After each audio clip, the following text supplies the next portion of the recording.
I'll tell you what it does. It makes the lows higher and the highs higher. That, guys, is the right way to buy your Bitcoin.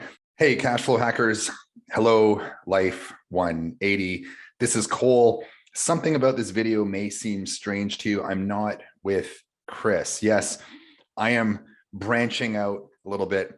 Chris and I are doubling down on our efforts to bring you more content. Divide and conquer, I suppose, may be one way to look at it. Chris and I have been thinking a lot about cash flow hacking. We've been thinking a lot about leverage, low risk leverage strategies in terms of how to turn your dollar into 2, 3, 4, 5 times. Regular people, wealthy people behaving like wealthier people. This is something that we're really obsessed with. One of the things for me that I have not been able to leave alone in the last little while is the right way to buy Bitcoin. You know, as well as I do, a lot of the content on this channel has to do with tax. It has to do with leveraged whole life insurance strategies, infinite banking, what have you.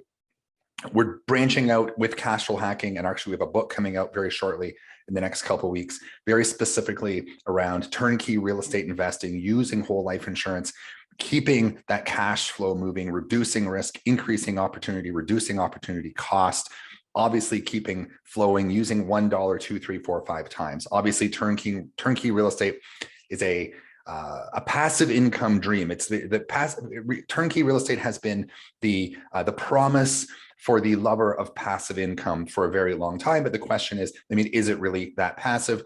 Mike Wolf, who is a partner of ours, who's actually writing the foreword of our book and is a partner at Cash Flow Hacking, Mike Wolf Mastery, MikeWolfMastery.com. We'll put it in the show notes down below. He's figured this out. He really, truly has it. Mike has a truly passive lifestyle. I've met him. We had Thanksgiving with Mike, and he has it. He has it absolutely figured out. He does turnkey real estate in a truly passive way. Most people talk about it. Very few people do it. So we'll be bringing you lots of content, and there's lots of videos on this channel that are involving Mike and his strategies. Okay, I'm here to talk about digital assets. I'm here to talk about crypto. I'm here to talk today about the right way to buy Bitcoin specifically. We're just going to take the Mac Daddy. We're going to take the big dog. We're going to take the digital. We're going to talk about digital gold and the right way to buy Bitcoin. This is a super hot topic. It's something I can't leave alone. It's something that I am obsessed with. I've done a lot of due diligence. Before I got into infinite banking, I spent an entire year going through, it's too good to be true. Why are more people not doing it? And if it is as good as it appears to be, and it's as good as you infinite banking practitioners tell me it is, what is the government going to do about it when they catch on to it? And are they going to shut it down? 3 good questions. I came up with 3 better answers. I am here today understanding that my life, through the 11 policies that I own, is basically changed because of infinite banking. Better questions to better answers to good questions. That's what I came up with. So the next evolution for me was really understanding standardized assets. It was really looking at whole life insurance, infinite banking, if you will, strategies around real estate, using $1 multiple times, controlling the banking function, managing interest, compounded interest, working in your favor versus working not in your favor. I mean, all of these things kind of led me to understand, well, what is the next standardized asset? Now that I have this cash value in my policy, what do I really do with it? Then I started to understand Bitcoin. I started to really kind of dive in. I went through the exact same vetting process. It's too good to be true. Why are more people not doing it? And what is the government going to do to shut it down? Just like whole life insurance, just like infinite banking, I came up with really good answers to good questions. So here I am. The best way to buy Bitcoin is out of your whole life insurance policy. That's it. It's your cash value. There it is. That's the nugget. That is the money. Let me draw it for you really, really quickly. I'll show you why. Let's put it this way. You know, what do you want your asset to look like? What do you want your investment to do? I can guarantee that you want your highs to be high and your lows to be higher. Okay, let's just whiteboard this really, really fast. And I'll give you a very, very, very quick. One of the things that I hate about the financial industry is when the average person walks up to a financial advisor and they say, hey, you're a financial advisor, you should know about digital assets. Tell me about Bitcoin. Here's what the average financial advisor does. Oh, no, it's too volatile. It's up and down. The standard deviation. I just don't like it. As soon as a financial advisor tells you that, basically what they're saying is their ego has gotten in the way and they don't know a thing about it. It drives me crazy. Ignorance is not bliss when it comes to your money. So you need to expect more and you need to hold your advisor to a higher standard. You can't turn the internet on, your phone on these days without hearing something about Bitcoin. And we're just going to keep it about Bitcoin today. We're just going to focus on Bitcoin.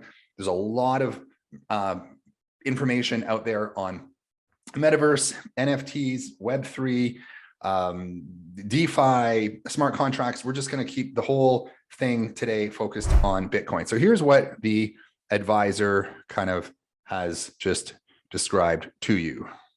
Volatility, just like this, okay? This is Bitcoin. This is what the advisor is explaining. The advisor doesn't like these little dips down here. This causes people to freak out, but these peaks are really pretty exciting, but it's this process that gives people a lot of FUD, F-U-D. Google that. It's kind of a crypto term in a lot of ways, F-U-D. F-U-D, I'm not going to tell you what it is. I'm going to actually challenge you to go and Google what F-U-D is, but this drop is F-U-D. I'll leave it at that. Okay, so here is why I have 11 life insurance policies. I buy digital assets.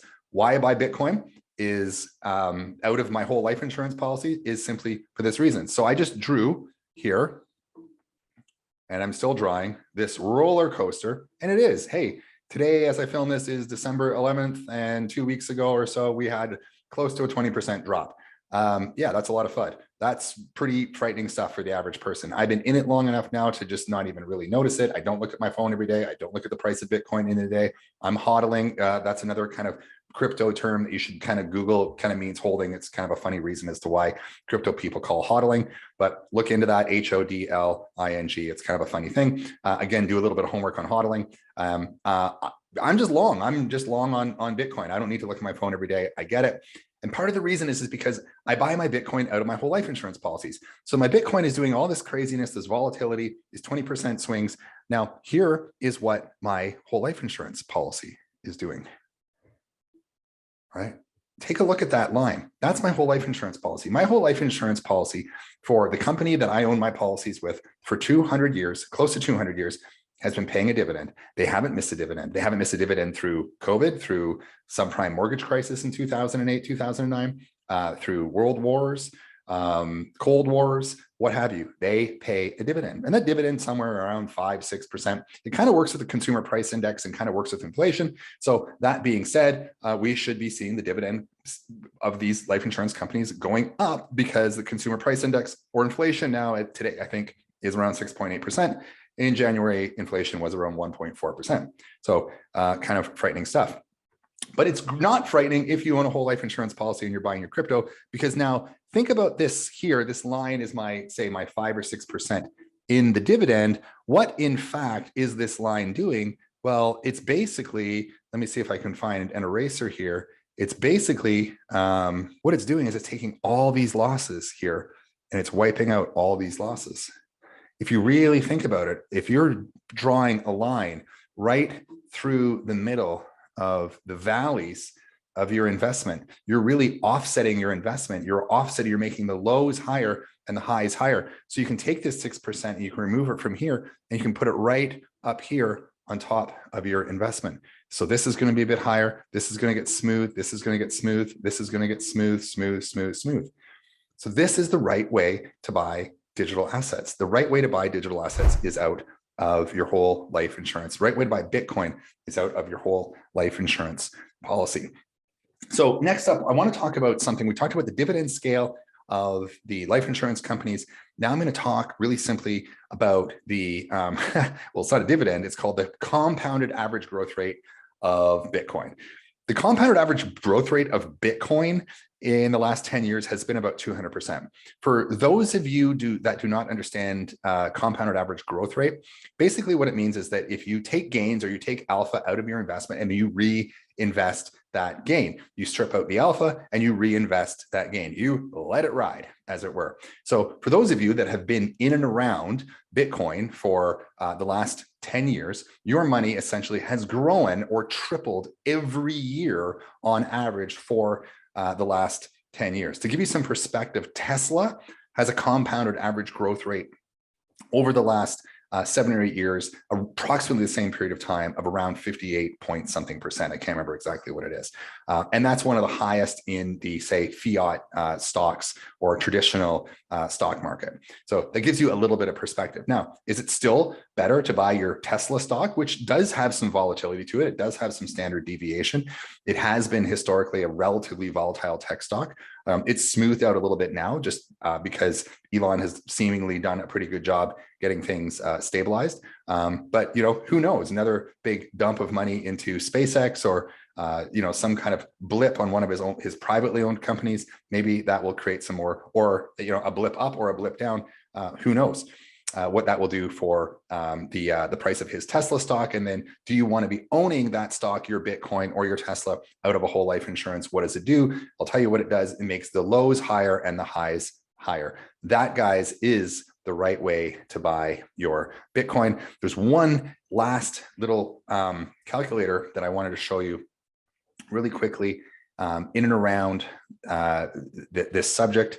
It's very, very powerful. This is a tool that I've created and own. It's basically a way to fund your banking system and to draw down on the capital. It's not cash, it's capital. It's different of your banking system. And this is what I use when I'm looking at making my Bitcoin investments. So today, if, for example, I'm investing, let's say $50,000 a year into Bitcoin, I'm going to be age 40 up here. Into my whole life insurance contracts. I'm going to do $50,000 a year into my whole life insurance contracts. I do a heck of a lot more than that now. But let's just say if you were able to find $50,000 a year into a whole life insurance contract, and I'm going to do that for 50 years. Say I'm going to be 40 years old. You can move this age up or down. Say I'm 40 years old.